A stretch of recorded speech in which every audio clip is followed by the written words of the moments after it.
যে নেতা কর্মীদের যে রাস্তার দুপাশে দাঁড়িয়ে হারুন ভাইয়ের প্রতি যে ভালোবাসা, এটা আমাকে মুগ্ধ করেছে।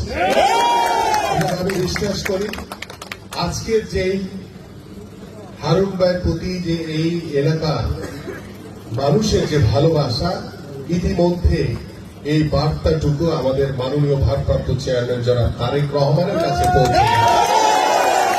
প্রিয় নেতৃবৃন্দ, হারুন ভাই এমন একজন মানুষ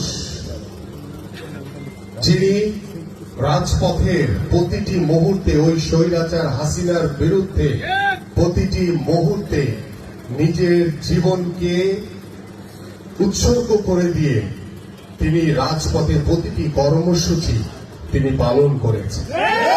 এবং একটু আগে আমাদের সদস্য সচিব কামরুল আলম সাহেব বলার চেষ্টা করেছেন যে শুধু বিএনপি না, ছাত্রদল বলেন, যুবদল বলেন, স্বেচ্ছাসেবক বলেন, অঙ্গ সংগঠন যারই কোনো প্রোগ্রাম হোক না কেন, তিনি সশরীরে উপস্থিত হয়ে সেই কর্মসূচিটুকুকে বাস্তবায়ন করার জন্য অক্লান্ত পরিশ্রম করে চলেছেন।